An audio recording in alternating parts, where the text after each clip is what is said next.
Olá, meus amigos, tudo bem? Olha só, eu estava com saudade de vocês e agora estou aqui mais uma vez para continuar o nosso estudo.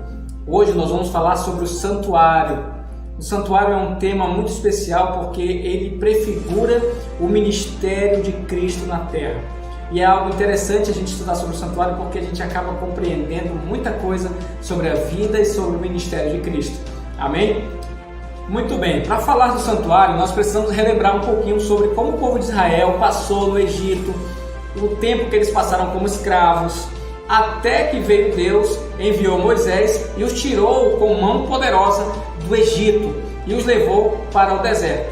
No deserto, Deus tentou ensinar várias lições para o povo e uma das maiores lições foi da reconexão entre Deus e o seu povo. E ele precisava de algo, de um instrumento para que pudesse conectar o povo a ele. Então surgiu a ideia, através dessa necessidade, dessa reconexão. Então ele fala para Moisés aqui em Êxodo, capítulo 25, versículo 8. Olha o que ele diz aqui, acompanhe comigo. E me farão um santuário para que eu possa habitar no meio deles.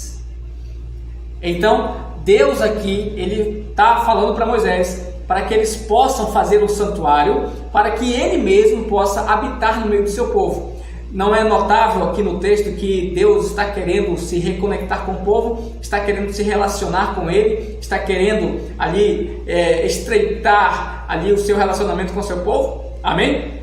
Então, vamos juntos aprender um pouquinho mais sobre o santuário, sobre o que Deus fala aqui na palavra de Deus. Para que Deus mandou Moisés fazer um santuário? Qual era o objetivo dele? Com a construção do santuário, Deus queria mostrar muitas coisas para o seu povo, não só daquela geração, mas também para as gerações futuras. É algo interessante quando a gente analisa e a gente pode entender que Deus, ele queria mostrar para o povo, através do santuário, que existia um só Deus, ao passo que o Egito tinha vários deuses. Então Deus queria mostrar ali, através do santuário, que existia apenas um só Deus. E também, através do santuário, Deus queria mostrar para o povo a verdadeira adoração ao Deus Criador do céu e da terra. Através do santuário, Deus também queria apresentar para o povo que um dia o Messias viria para pagar o preço de todos os nossos pecados. E é justamente o que simboliza ali os cordeiros sendo sacrificados, que nós vamos ver daqui a pouco. Depois de 400 anos na escravidão, sofrendo entre chicotes, entre mortes e tudo mais, Deus queria apresentar através do santuário o seu grandioso poder, que ninguém podia contra ele. E é por isso que ele colocou lá a nuvem. Lá todas as manhãs tinha aquela nuvem para protegê-los do sol, todas as noites tinha aquela coluna de fogo para proteger do frio. Então Deus queria também mostrar para o povo o seu grandioso poder, para que o povo pudesse crer nele, para que o povo pudesse continuar servindo a ele, porque ele é um Deus poderoso, e o Deus que nós servimos é um Deus poderoso. Você acredita que o nosso Deus é um Deus poderoso? Amém? O nosso Deus que nós servimos é um Deus que faz curas, faz milagres, ele é o Deus do impossível. Amém? Então, Deus queria, através disso, criar um hábito no povo, para que o povo pudesse estar sempre na presença do Todo-Poderoso. Aleluia! Amém? Como era dividido o santuário? O santuário era dividido em duas partes, lugar santo e lugar santíssimo. Porém, à frente do santuário estava o pátio, que fazia também parte dos rituais, contendo dois objetos, que era o altar de sacrifício e também uma bacia com água, para que os sacerdotes pudessem lavar a sua mão depois do sacrifício. Haviam também 3 portas de acesso ao ambiente mencionada por Cristo nos Evangelhos. Por tais menções podemos identificar a missão de Cristo e o paralelo entre Cristo e o santuário terrestre. Você vai lembrar também da expressão "eu sou a porta", Jesus diz: "Quem entrar por mim, entrará e sairá e achará pastagem." Após ele mencionar que é a porta, ele também menciona que é o caminho, a verdade e a vida, correto? Vamos analisar isso? Vamos analisar Jesus como caminho, Jesus como a verdade, Jesus como a vida? Vamos ver qual é o símbolo disso? Qual é o paralelo entre essa menção de Jesus e o seu ministério? Jesus como o caminho. Ninguém vem ao Pai senão por mim, Jesus disse. Essa expressão também apresenta o seu ministério sacerdotal no santuário celestial, como intercessor mencionado pelo autor de Hebreus e também sendo ratificado por João em sua epístola. Está escrito lá em 1 João capítulo 2, versículo 1. Jesus como verdade. Essa expressão também pode ser aplicada ao Espírito Santo, porque o Espírito Santo é a verdade, segundo a palavra de Deus, e você está acompanhando o texto aí. Jesus como vida. Essa é uma menção ao Deus Pai, porque Jesus diz, eu sou um com o Pai. E ele diz também, quem vê a mim, vê o Pai. Amém? Então, Jesus como vida, ele está fazendo tá em paralelo com Deus Pai. Por quê? Porque em João 17, versículo 3, diz que o segredo da vida eterna é conhecer a Deus, ok? E conhecer a Jesus. Amém? Essa expressão também, eu sou o caminho, a verdade, a vida, é uma forma indireta, simbólica, ali, de até mesmo identificar a Trindade, ok? De identificar a Trindade ali. Jesus como a porta, Jesus como o caminho, Jesus como a verdade, Jesus como a vida, ok? Louvado seja Deus por isso. E para finalizar essa parte aqui, nós vamos analisar um pouquinho sobre os utensílios e seus significados paralelos a Jesus em seu ministério. No pátio existiam 2 utensílios que eram, já falei inclusive, eram a bacia para lavar as mãos dos sacerdotes e o altar de sacrifício. O que o altar de sacrifício simboliza? Cá entre nós que o altar de sacrifício todo mundo acredita que significa o sacrifício de Cristo na cruz. Não preciso aqui me aprofundar nisso aqui, porque você já sabe, ok? Mas o texto está aí para você acompanhar, tá bom? A bacia com água, que servia para lavar as mãos dos sacerdotes após o sacrifício, ela também significa a limpeza, ou seja, significa Cristo, porque é Cristo quem nos lava dos nossos pecados. Através do seu sangue nós somos purificados. Então, a bacia com água, ela é uma menção a Cristo e também ao Espírito Santo hoje, porque o Espírito Santo é quem nos limpa também, é quem nos lava, é quem lava os nossos pecados. A partir do momento que nós nos batizamos e nós recebemos o Espírito Santo em nossa vida, ali nós somos lavados completamente dos nossos pecados. Vamos agora para o lugar santo. No lugar santo existiam 3 utensílios. Quais são eles, pastor? Os utensílios que existiam no lugar santo eram a mesa com os pães, o candelabro com as lâmpadas e também o altar de incenso, ok? O que cada um desses significa biblicamente? A mesa com os pães simbolizava Jesus, é claro, porque Jesus é o pão da vida. Ele mesmo diz em João que ele era o pão que desceu do céu. Amém?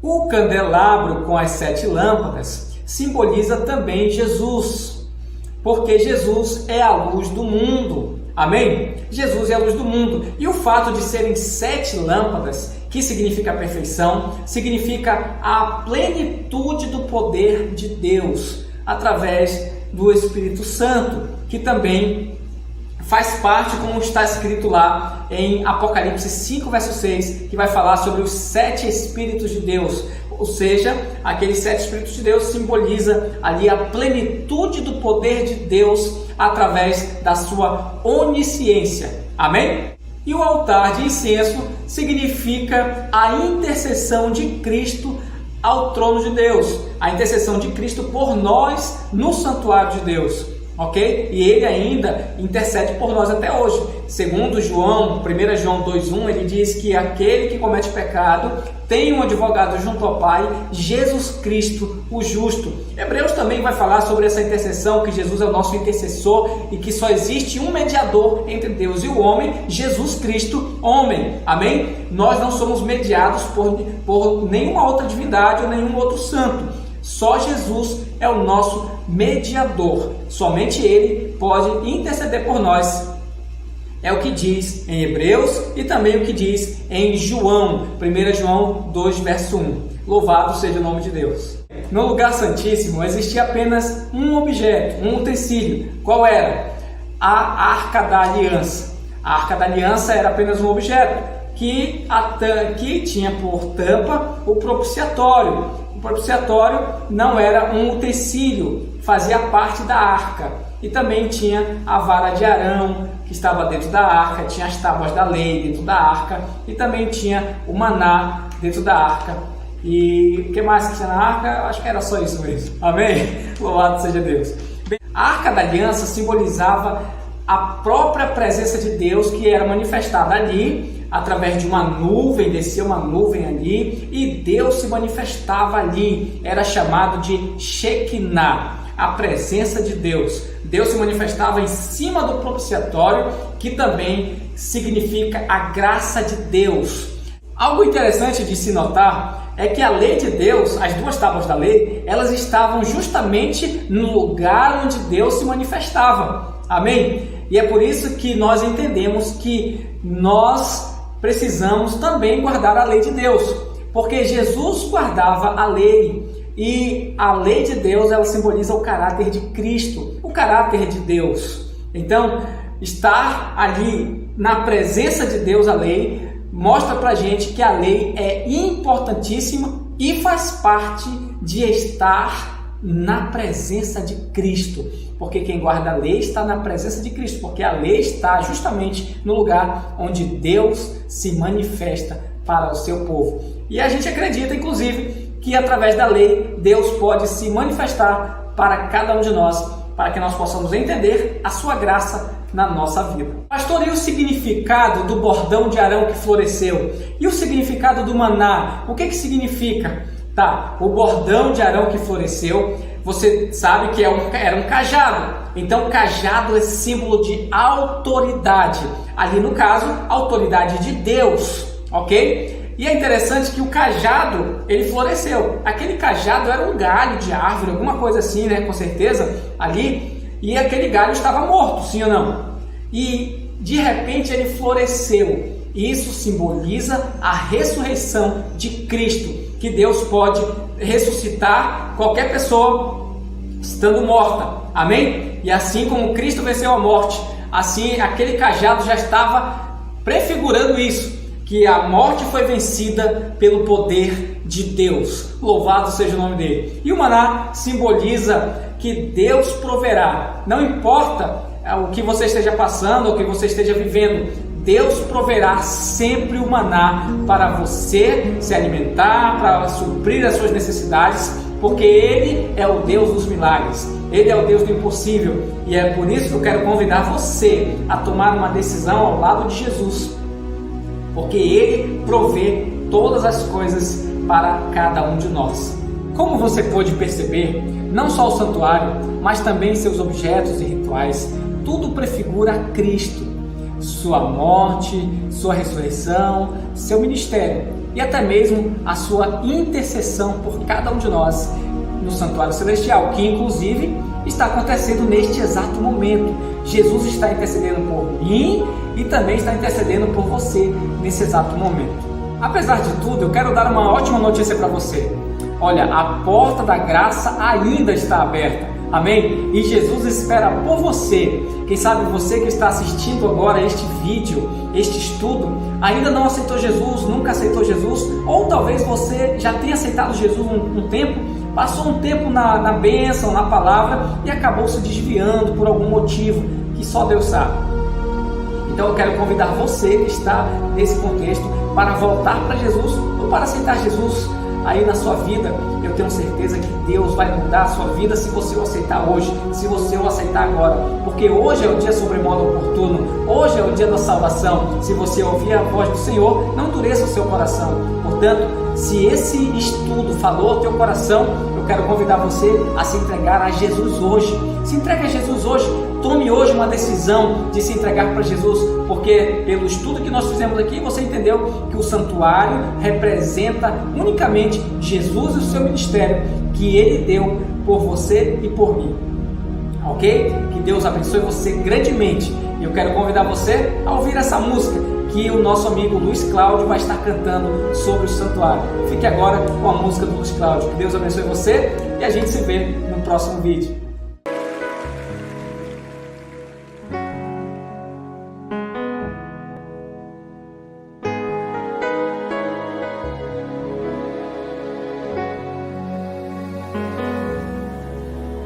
Santo dos santos, sentado atrás do véu, tendo a arca da promessa, sacerdote de poder.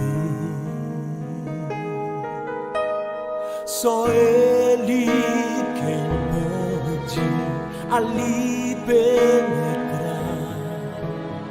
e um sacrifício oferecer e os pecados expiar. Mas o véu então rasgou-se, mostrando o santo lugar. Lá no monte atroz, e uma rude cruz, que Ele me alcançou.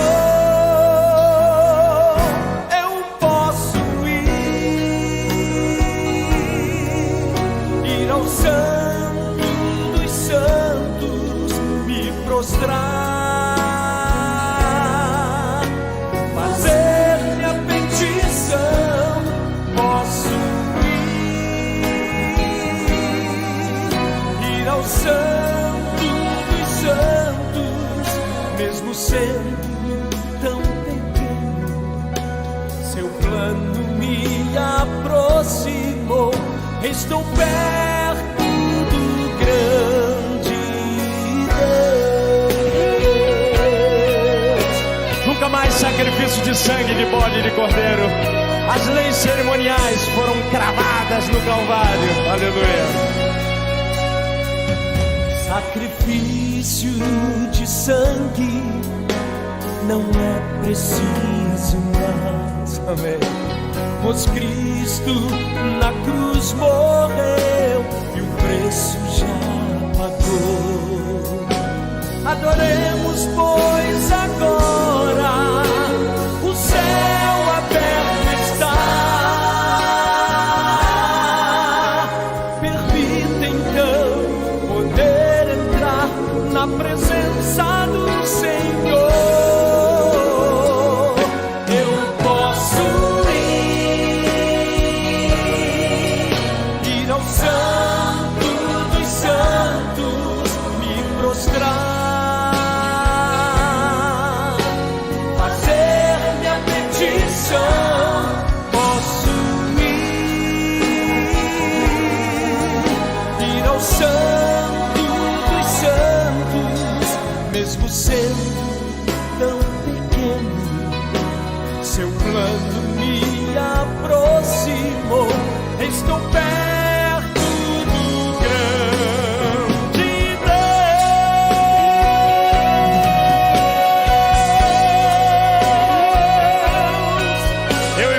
Podemos ir com toda certeza, e Ele nos ouvirá no Santo dos Santos. Eu posso ir ao Santo dos Santos, me prostrar, fazer minha petição.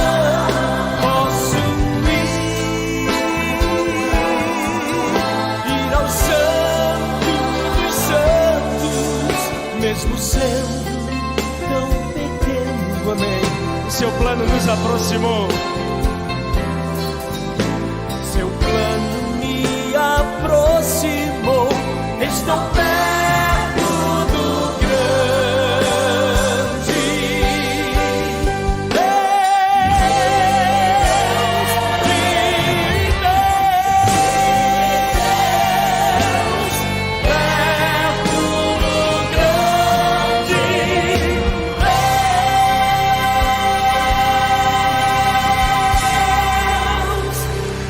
Aleluia. Quem está perto do grande Deus, diga amém.